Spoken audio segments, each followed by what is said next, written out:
సినీ ఇండస్ట్రీలో ప్రేమలు పెళ్లిళ్లు ఎంత కామనో విడాకులు కూడా అంతే కామన్ గా మారిపోయాయి. తమ తోటి నటీనటీమణులను ఎంతో ఇష్టంగా పెళ్లి చేసుకున్న కొందరు ఇప్పటికీ ఎంతో ఆనందంగా జీవితం గడుపుతుండగా మరికొందరేమో రకరకాల కారణాలతో వెంటనే విడిపోతున్నారు. ఇకపోతే బాలీవుడ్ లోని టాప్ నటీమణుల్లో ఒకరైన కరిష్మా కపూర్ నటనకు ఎంతమంది అభిమానులు ఉన్నారో ఆమె అందానికి కూడా అంతే అభిమానులు ఉన్నారు. రాజ్ కపూర్ మనవరాలు రణధీర్ కపూర్ కుమార్తె అయినప్పటికీ కరిష్మా కపూర్ పరిశ్రమలో తనకంటూ ఒక ప్రత్యేకమైన స్థానాన్ని సృష్టించుకుంది. కానీ ఇవన్నీ ఉన్నప్పటికీ ఆమె తన వ్యక్తిగత మరియు వైవాహిక జీవితంలో కొంత విఫలమైంది. అంతేకాదు తన హనీమూన్ లో జరిగిన షాకింగ్ అనుభవాన్ని కూడా ఇటీవల పంచుకుంది. కరిష్మా కపూర్ 2003లో సంజయ్ కపూర్ తో వివాహ బంధంతో ఒకటైంది.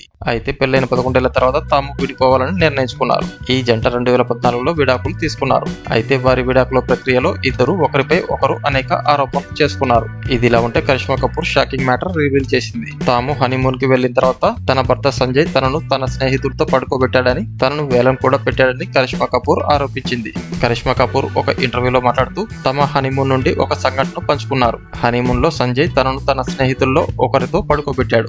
దానికి నేను నిరాకరించడంతో అతను నన్ను కొట్టాడు. అతను నాపై ఒక రేట్ ట్యాగ్ వేసి నన్ను తన స్నేహితుడికి వేలం వేశాడు. అదే విధంగా సంజయ్ తనను ఆర్థికంగా ఎన్నో విషయాల్లో ఇబ్బంది పెట్టాడని కరిష్మా కపూర్ వెల్లడించింది. అయితే మరోవైపు కరిష్మా కపూర్ తనను డబ్బు కోసమే పెళ్లి చేసుకున్నట్టు సంజయ్ వెల్లడించారు. ఇక కరిష్మా కపూర్ మాట్లాడుతూ నేను గర్భధారణ సమయంలో ఉన్నప్పుడు మా అత్తగారు నాకు దుస్తులు తెచ్చారు, కానీ అవి నాకు సరిగ్గా సరిపోలేదు. అప్పుడు సంజయ్ నన్ను చంపమని మా అత్తగారిని అడిగాడు. దీంతో విసిగి వేసారిపోయిన నేను సంజయ్ తో విడాకులు తీసుకోవడం జరిగింది అంటూ ఆనాడు జరిగిన ఎన్నో షాకింగ్ విషయాలను రివీల్ చేసింది కరిష్మా కపూర్. ఇప్పటికీ ఇటువంటి ఘటనలు మన చుట్టుపక్కల మనం రోజు ఎన్నో చూస్తూనే ఉంటాం. ఈ సంఘటనలపై మీ అభిప్రాయాలను ఇక్కడ కామెంట్ల రూపంలో తెలియజేయండి ఫ్రెండ్స్.